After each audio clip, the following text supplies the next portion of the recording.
Hello guys, welcome back to another video. This is the Football Connect. I'm your host Sam and we are back again with another one. As we are in the first week of the month of December, people.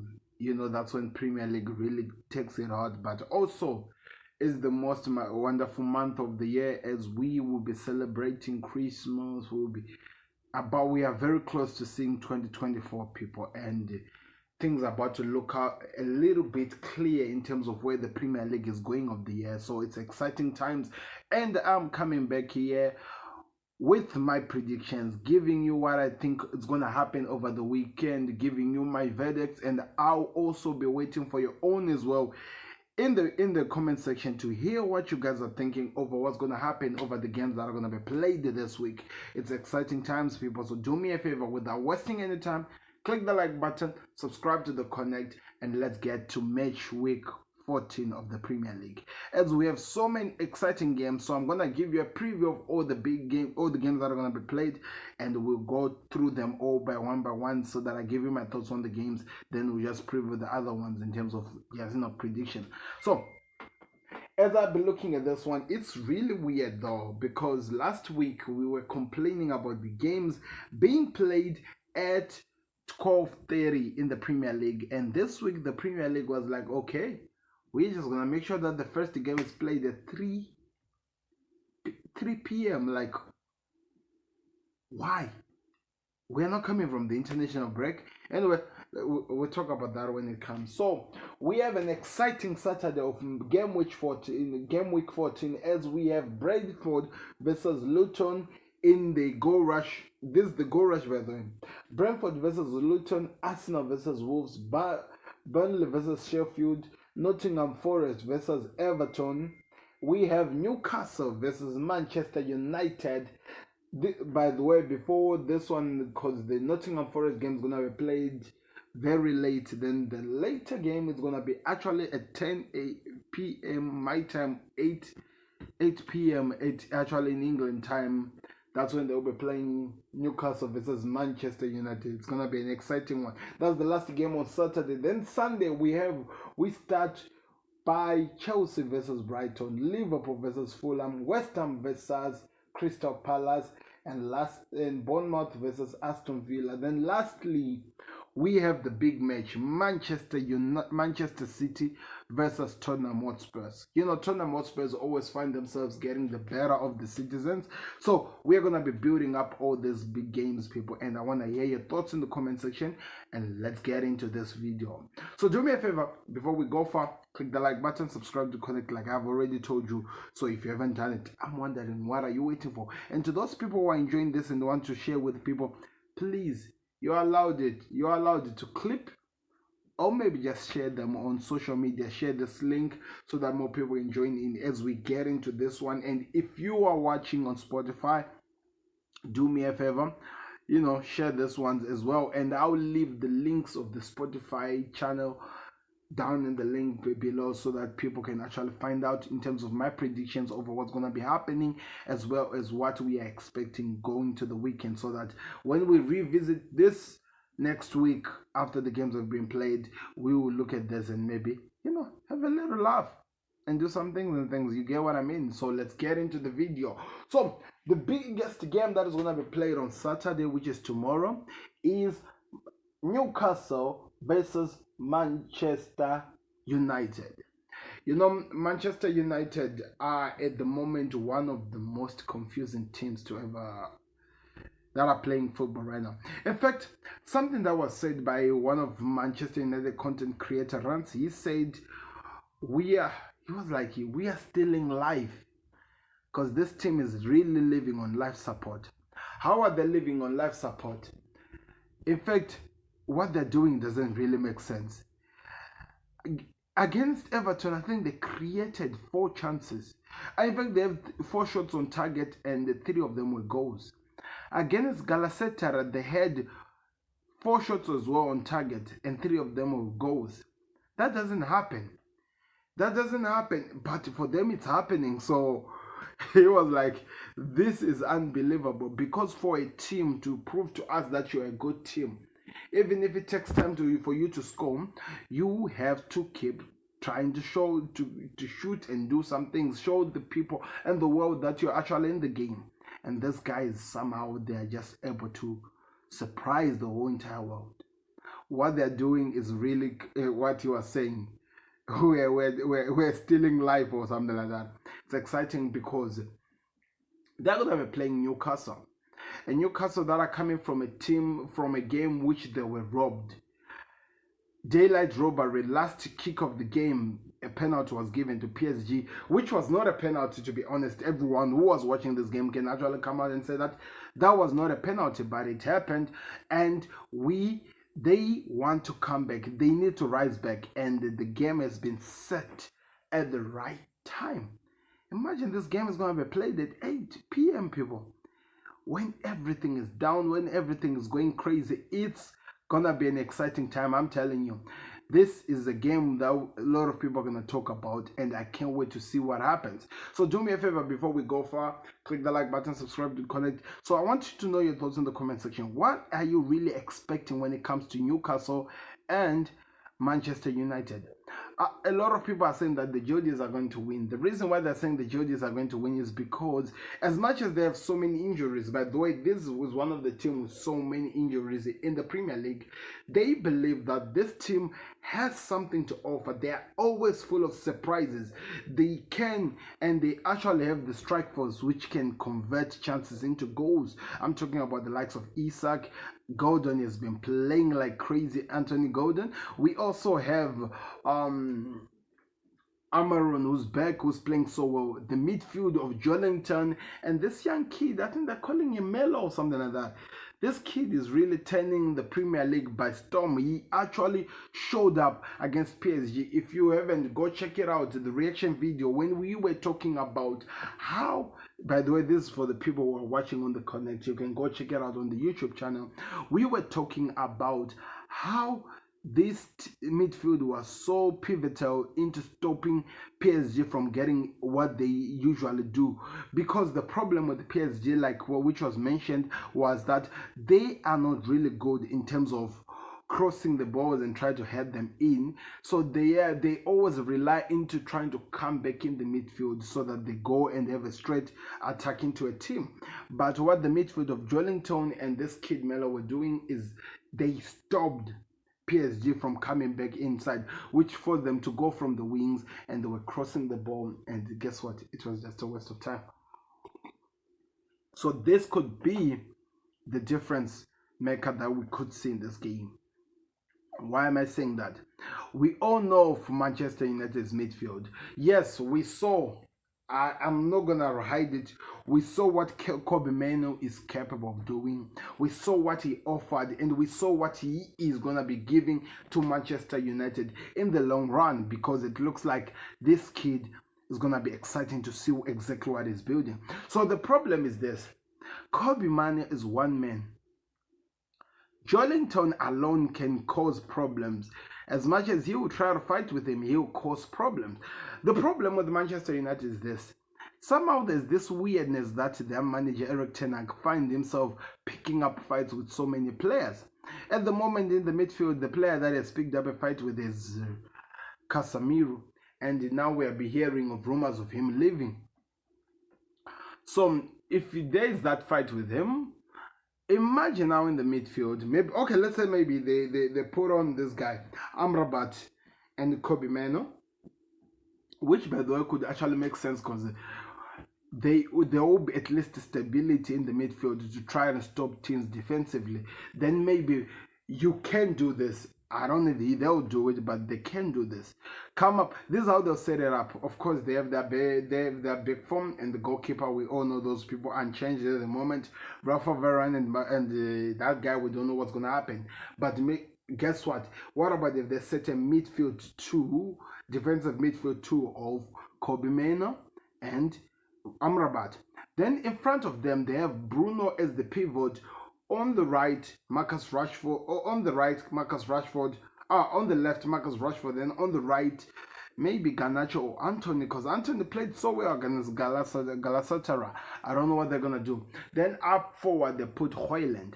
That could be a strong team that can actually ask questions at the Geordies. But the problem that I've seen with Manchester United the most is that it's very easy for this team to lose their heads. Like, they'll be in the game and they'll look like they're really enjoying this, but just like that, head gone. And that is a problem. If they want to achieve something, they have to show some fight. They have to try to fight and stay in the game. Because if they don't, they will definitely regret it. Because United, when I'm talking of United, I mean Newcastle United, will punish them. They have a strike force which can hurt them. They need to stay in the game. They need to have that mental resistance. And also they need to have a team that is going to control the ball. That's why I'm saying maybe Amrabat and Manu could actually help a lot, because I'm sure in between them they can keep the ball from actually losing it. Because we are all seeing it that as much as he's scoring goals, Scott McTominay in this formation, in this idea, will not really work, because he disappears in games when he's needed. He's really anonymous when he's needed. So they have to find a way of trying to get the better of this team, because if they don't, I'm telling you people, if they don't, we'll be here again talking about this thing, and maybe Ten Hag out will be now louder than it is right now. Because the problem is not that United are not good. It's not that United don't have the talent to do so. I just feel like it is a problem of the players quickly losing their head. In fact, it is a problem of the players losing their mentality in terms of trying to have that mental resistance to fight a game to the bitter end, because they shouldn't have drawn against Galatasaray as their last game. But because of the mistakes that the goalkeeper did, their heads were gone. Their heads were gone in the game, and they suffocated. And now they're playing with the Newcastle, which has something to prove, which are angry over how they were treated. So this just makes this game one of the best games that we're going to be watching. And the time when the Jodies are all over them. But you can say that one can come in and tell you that they're coming from hell. Yeah, Galatasaray calls their ground hell. But also we have to say that this hell that they're coming from is a hell that only had strikers who scores goals but less of the defensive. So it's way different when we now talk of Newcastle, which actually have a stable defense, a midfield that can control themselves, and a strike force that is lethal, because it's going to be exciting. So I'm wondering how this game will come out like. And so many people have given their prediction, and my prediction over this game is Newcastle 2, Manchester United 1. Now people will be like, how could you spend the whole entire video talking about what United should do? I'm talking about this, but I don't think that Erik ten Hag will do what I've said. I don't think he will do it. He will try by all means to find a way, because the likes of McTominay are giving them goals when the strike force are actually gone. So it's gonna be crazy. But can this be the week that Haaland actually gets his first goal in the Premier League? That's a question that so many people are asking as well. So I'm gonna take my water as I try to think of that. I don't think so. Because of the defensive, the way it is, I don't really think that Haaland could get something out of this. Maybe just a midfield goal scorer, or I don't know what's going to happen. But this is my predictions over the game. I want to hear your thoughts. This is the biggest game on Saturday, which is tomorrow. Let's talk about the other games that are going to be played, because we also have, as we look here, we also have Arsenal versus Wolves.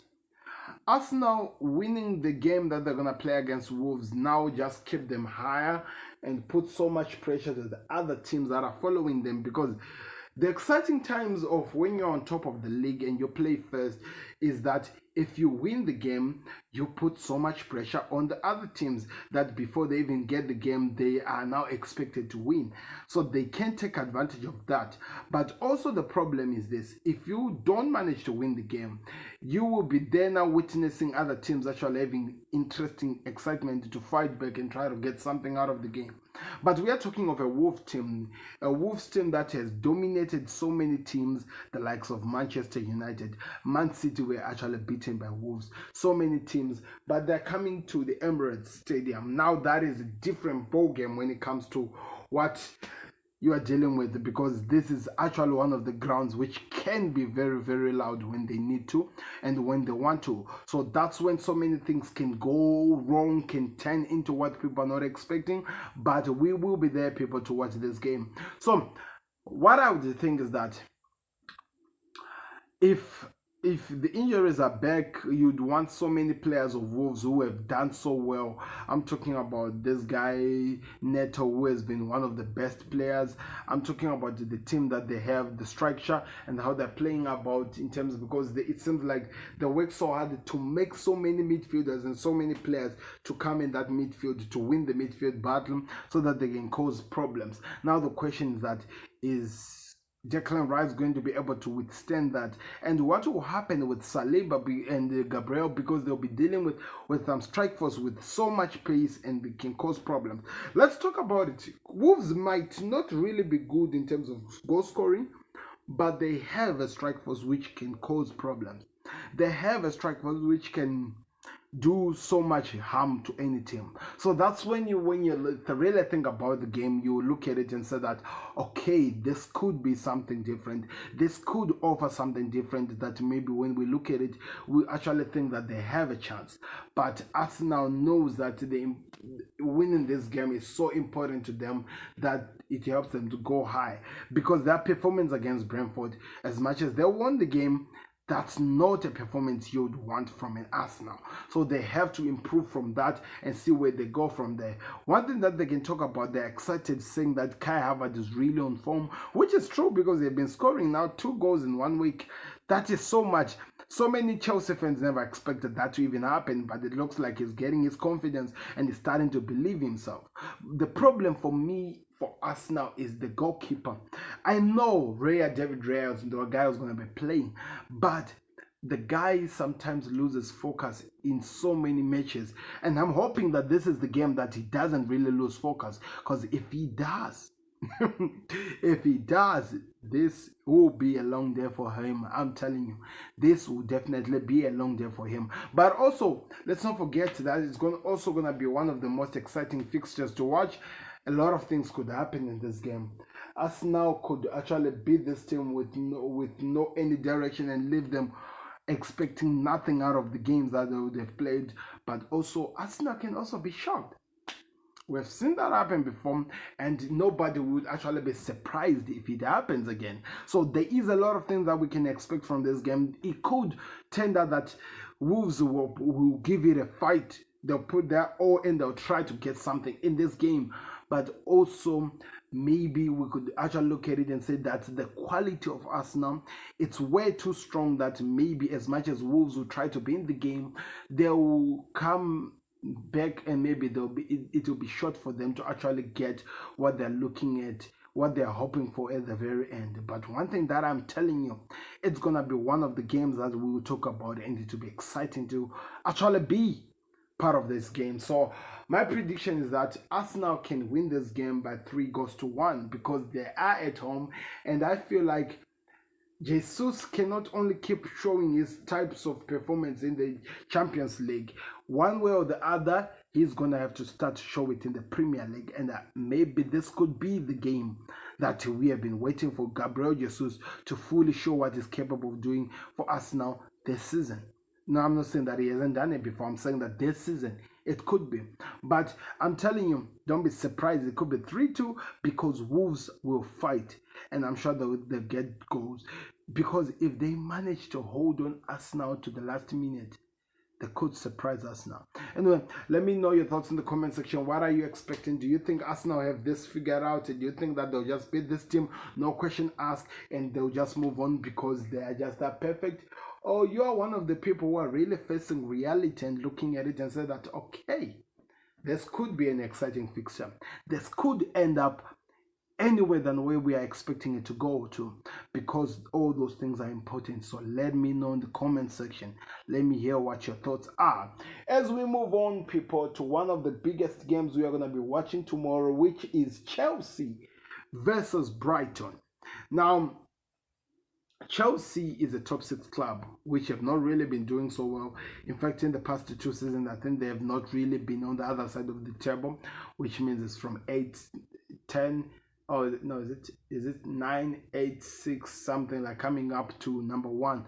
They've not really been on the other side of there, and in those 2 years, that's when Enzo was brought in this team, and you can tell that they're really struggling. Some people could blame Graham Potter and Frank Lampard and all the managers that were there in the last time, but now when you think about it, you have to look and say that, oh, it could be because of so many signings that Todd Bowley did, that he has really changed this game team. It's now like a completely new look, has so many people, and actually they have to find themselves in this fixture. There are so many things you can come up with here and you can talk about and hope to hear so many answers from people. But one thing that we are sure for, there has to be a performance for this team. So it's going to be exciting to see how this game goes. It's going to be exciting to see how it will really be laid out. But all in all, we are excited over what happens here, because as well as when we go to Brighton, injuries are now starting to pick up. Chelsea are still recovering from injuries. I think Reece James is suspended. I'm not sure it's 1 game or 3 games. Let me know in the comment section. But for Brighton, injuries are now there, and they have not been the Brighton of old. Maybe it's because some of their best players in McAllister and Caicedo were all taken, and Caicedo actually went to the opposition team that they'll be playing with. Liverpool wanted him, but he he chose money over football. So I'm just gonna try to be unbiased and just be true about it. So let me continue talking about it as we come back to this, people. Like I'm saying, this could be a game that gives us excitement. This could be a game that leaves us with so many things to talk about, because what happened is this: Caicedo moved on to Chelsea, came to Chelsea, but now it is a different team. We're being told also that Matoma is back for Brighton, who was injured. Um, Ansu Fati is out with an injury. There are so many players who are out. Maybe their captain, Lewis Dunk, is out as well. I've heard that could be a problem for Brighton. But I know Dzeko is really full of surprises. Maybe you won't be surprised to see James Milner playing a defensive. I don't think which will be his first time he has done it before. But anyway, I'm saying that I don't think Dzeko will be really, he will come up with ways, because he knows that this team, as much as they are looking like they're going to do good, they are not yet at their best place at the moment, this Chelsea side. So it means he can find ways to take advantage of this team and try to hurt it, because if he is able to do that just a minute or even a little bit, this could be a different game. And one thing that I know, Chelsea will try by all means to fight this game to the very end, try to bring in excitement, try to show that they have something to prove. So when you look at it in the game, you actually be excited to hope to see how this game goes on, how it will actually transfer to, and how it will play out like. But my thoughts are like, it's gonna be a long day for Chelsea. The reason why I say that, as much as it's their ground, it's been played at actually 4 o'clock my time. Is it? Yeah, 4 o'clock my time. It's all gonna be exciting to see how the game goes on. Like, I think I'm doing the Sunday game here. I just discovered that. But anyway, let me just finish because I've already talked about it. So I want to hear your thoughts in the comment section. What are you expecting over the Chelsea game? Because there is a lot of things that is going to happen. They will be tested. They need to stay in the game. It's very, very important. They have to find ways. People were saying that maybe Caicedo has to go play at the right back because Reece James is out and so many Chelsea players are injured. But it's going to be exciting to see how this game plays out. And we'll be here to talk about it. We'll be here to be excited about it. So do me a favor, click the like button, subscribe to connect. My prediction is actually Brighton 2, Chelsea 1. I see it. It's going to be so close. I don't think they will let in so many goals like they did last year against Newcastle, but I feel like they're going to struggle. That's just my predictions, people. Okay, we talked about the Arsenal. Let's talk about the other teams that, we're not really going to go in depth with them. Everton needs to find a way out of where they are right now. These are the Saturday games, by the way. Everton needs to find themselves from where they are right now. They'll be playing Nottingham Forest. They have to give an account for them. They need to show us an account of what they're capable of doing. And I see it that this game could end Nottingham Forest 2-3, Everton 3, or maybe if there's a winner in this game for me, I see it to be only Nottingham Forest because they are dangerous. They are home ground, and Everton, it seems like they're being affected over this points deduction and everything that is happening because they lost their first games even though they looked like they picked up. But somebody can tell that maybe because they were playing with Manchester United and they're away from home in this moment. So it's going to be an exciting game to see what happens. So that's my prediction, 3-3. Then we have Burnley versus Sheffield. Vincent Kompany has to find a victory. No matter what people are going to say about it, this guy has to find a victory. Either still want to do what he just has to find a victory. Because if he doesn't, man, I think he is very close to be sacked. He's very, very, very close. I can feel it that he's very, very close to be sacked. If he doesn't find a victory, he's playing with a team that was second in the championship with him when he was the first, and it's gonna be an exciting game. I don't know how it will play out like, but something has to happen. Sheffield United are not a good team. Burnley, as well as we are saying, they're looking like they're not really a good team as much as they were good in the championship. They have to. It's a must that he finds a way to beat this team. He's playing a team that he has already faced before and he has beaten in the championship. If he doesn't, then he still remains at the bottom of the league. That has to change. That has to change. So I see nothing but, in fact, I see a 1-1 draw. That's the only thing I see.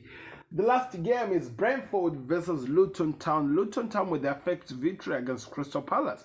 They will be hoping that as they go to the Bees, they can also pull out an exciting performance and an exciting win so that they get something. I think the Liverpool draw is really elevating so much from this team that they now have this crazy belief in themselves that they can actually survive and actually remain in the Premier League. I don't know. This could be wrong. This could go sideways. You never know with this. But I feel like the Bees are going to be too strong for them and the Bees are going to win this game by 3-0. That's how my predictions is. Let's move on to the Sunday game. I've already done the Chelsea-Brighton game, but we need to start with the bigger one. We have the Sunday of all Sundays, people, as we will be watching Manchester City playing against Tottenham Hotspurs. It will be at the Etihad. So back-to-back of big games that have been played at the Etihad. They just finished with Liverpool, who stopped their winning run. They had already had 24 winning runs before Liverpool put it to an end. We were there. Trent Alexander-Arnold went like shh. It was an exciting game, people, I'm telling you. We enjoyed watching it and it was very, very, very good to see how the game went on like. But this is a different team because the problem now is with Liverpool and Spurs. Spurs has so many injuries. Spurs have this mentality of playing a high line. Spurs can be lethal in terms of their strike force, what they're capable of doing. But the high line is very, very, very, it's crazy. Maybe Vicario will be playing at the 10. You never know. That's usually what happens with this team. But one thing I know, it is going to be a game of the week. So many people will talk about it. We will be excited to see what happens. But as well, we will be there as well to keep you updated over how this game might go. The reason why it's very important is because it's the biggest game of the week. I have to try to make a combined 11. So right now, as I look at all the teams that are there for this season, by the way, it's very important. I have to repeat this. I'm making a combined 11 for this season.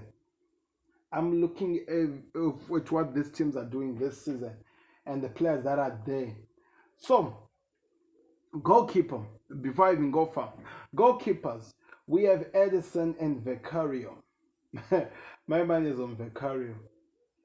The reason why I'm choosing Vicario is because he is good with his feet, as well as he is very good with his savings, better than, Edison. Edison is a good goalkeeper with his feet, but very terrible when it comes to that. In terms of the defenders, we have I think Chelsea are gonna. I think Tottenham Hotspurs will be playing Ben Davies and maybe Emerson at the back. The other ones are injured, remember? So at the right back, Kyle Walker goes in over Pedro Porro. I feel like it will be Kyle Walker. In the midfield, in the defensive, I have to put John Stones is back.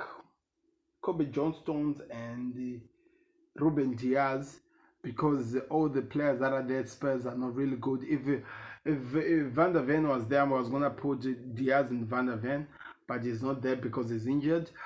As well as at the right back, I have to stay Destiny Udogie. I feel like that position is always weak. If Govadio doesn't do it justice, Aki might try, but Aki is not a left back. So, like I said, I will have to choose Destiny Udogie because I feel like he offers more. He's like a more of a complete left back player. In the midfield, we move on. Rodri becomes my own. As I take him over. Bosman, I have to say Rodri. Then I'll choose Madsen's out, remember? So there could be Lisoso, Pedro Hoiberg, could be, yeah. So I have to choose again Man City. Bernardo Silva. I want to say Phil Foden. I don't want to say Phil Foden, but I have to say Phil Foden. Oh, Pepe Sa. So I'll say Rodri, Bernardo Silva, and Pepe Sa. I feel like Sa offers more. Phil Foden hasn't proven himself, people. That's why I'm just leaving him out of there. He hasn't proven himself in this game, so he's out for me. Going to the wings, Doku and Son. Doku and Son. I'm choosing Son all day long. Up forward is Haaland. Whoever's told them what offers doesn't really matter. Then the last side, it only has to be Dejan Kulusevski. Who's playing there for Man City, I still don't know. So that's how my combined 11 looks like. We have Van der Ven at goal. We have Kyle Walker, Rodri, and Stones in the middle. Then we have Udogie at the left back. Midfield of Rodri, Bernardo Silva on the other side, and Pepe Sa on the other side. Up forward we have Son on the wing left. Then right we also have Dejan Kulusevski. In the central we have Haaland. That's how my team is looking like. I believe this team is the strongest team, and the manager of this team will be Pepe Guardiola. Pep Guardiola would get the better of this team, trust me. It'll be unplayable. Anyway, when I hear your thoughts in the game about the games, what are you expecting? The injuries of Spurs. Do you think I think the question that we have to talk about when it comes to this game is the manager of Spurs gonna be stupid to keep playing that high line against City? Because if he doesn't come back down just a little bit, it'll be long there for him. He will struggle. He will be suffocated over this game. So he has to bring back that high line so that maybe, just maybe, he gets something out of this game because it's going to be exciting. Pep Guardiola will be very hoping for that high line because men like Doku will have a time of his life. He will have the time of his life. And imagine he'll be facing somebody like a Pedro Porro. Nobody wants to tell me who is ready to see Porro versus Doku in this game. That is unheard of. It's going to be an exciting game, unless maybe it's going to try to put Destiny Udogie on that side. It's going to be exciting as well for Haaland because there are no strike force for Tottenham Hotspurs. They will get the better of this team. They will work for this team and they will cause problems. So, I don't know how this game will go like, but I think everything is leading to Manchester City win because everything has to talk about Man City win. As well as when you think about everything, whatever that is going to happen in this game, when you think about it, they will come back, but I'm sure that the team of Spurs will or put a proper fight. They will lose, but I have a feeling they'll put a proper fight, try to fight and prove that they are worthy of where they are. Maybe the post-Koglu era will be an era that changes so many people's minds. But in terms of this game, I only see Manchester City 4, Tottenham Hotspur 0. That's the only thing that I see. Maybe I'm ready to be proven wrong. In fact, I invite to be proven wrong. But let's see how the game plays out. So that's my prediction over this game. As we move on, we have Liverpool versus Fulham as one of the games that are going to be played tomorrow on Sunday. It's a good team. William got a victory, which I felt like was a cheat with that penalty, last-minute penalty. But they're coming to Anfield, people. And one thing that you have to understand, Liverpool can do so many things, but at Anfield, they are lethal. They are dangerous. They hurt teams. They cause problems. And this is all I see. I have a feeling they will hurt this team and they will get the better of this team. There will be the team that actually wins this game when it comes to the end of this, because they are capable of doing it. They've done it before, and we can always believe they will do it. So it will not really make sense for Liverpool to draw with Man City and come in to lose to Fulham. So I'm expecting a performance better than what I even saw yesterday when they beat this team by 4-0 to 4-0. I think it was called LASK. I think that's how it was called. Like, or something like that. I don't know how you pronounce that. I need to see a performance, and I need to see this team getting something at the end of the day. So my man is Liverpool 3 and Fulham 0, because Fulham just don't have goal scorers. If it's not William, if it's not a penalty, then who's scoring for them? So many questions that needs answers. And that's where we find ourselves most of the times when it comes to this Fulham team. So that's why I'm so confident. That's why maybe I feel like I'm so passionate in terms of how I'm giving my predictions over seeing Liverpool winning by 3-0. Because Liverpool's team is back. As much as we still have some few injuries that are still out there, Alisson is out. Very important. I hope Keller prove himself now when he's playing with the big games. But I see nothing but a Liverpool victory. I feel like Virgil van Dijk will be more protective over him. More than usual, just to protect him and see where we go. So, like I said, Liverpool win by 3-0. Yes, people, I'm getting a little bit tired because it's really evening.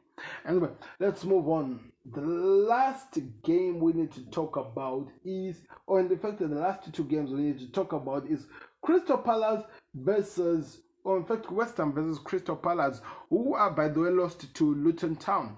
Crystal Palace now are being questioned over bringing back Roy Hodgson to the club. When he came, so many people were excited, but now when the results are going sideways, so many people are very quick to turn on him. Does it deserve it? You could say no, but it doesn't make sense. One would say yes. One would say yes, because you'd expect him to do something, and at the moment he's not. So what do you want me to say? So we'll be able to see how this game plays out. We'll be able to see how things goes like. But like I said, it's very important for Crystal Palace to bounce back from whatever that happens to when they're playing against West Ham. They have to find a way into this game. They need to show us what they're capable of doing. They have to show us that they're able to actually achieve something, because now Roy Hodgson being questioned, it's not really fair, because as well we know, he's the oldest manager in the Premier League. He didn't even want to come back to the game. They actually forced him, and when he came in, it became a big different team. But also there are some problems with this. Check Decore is out with an injury. It looks like he could miss the AFCON, and because of that, there is a lot of things that could happen in this game. There is a lot of things that could turn against this team as the game goes on. But I want them to win. I'm hoping for them to win. I'm actually rooting for them to win, to be honest. But it's going to be one thing that we have to witness and hope for. So do me a favor, click the like button, subscribe to Connect. My prediction is West Ham 2, Crystal Palace 0. Bournemouth versus Aston Villa. So many people were telling me that, you should move away from Aston Villa. From Bournemouth, they cannot get anything against Aston Villa. Aston Villa, are just lethal at the moment. They are beating teams for fun and they will hurt this team. But I'm saying this is the Premier League and never say never. Aston Villa, as much as they're being so good at home, they are very playing terribly when they are going places. So that could also give maybe just some belief to the team that is coming that they can get something in the game. But I'm not saying that that will be the possibility.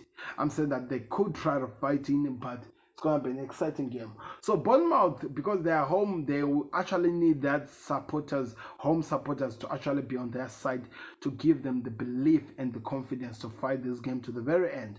But Aston Villa have the likes of Oli Watkins, they have the likes of McGinn in the midfield, Matty Cash to cause havoc, to fight in and try to go get something for themselves.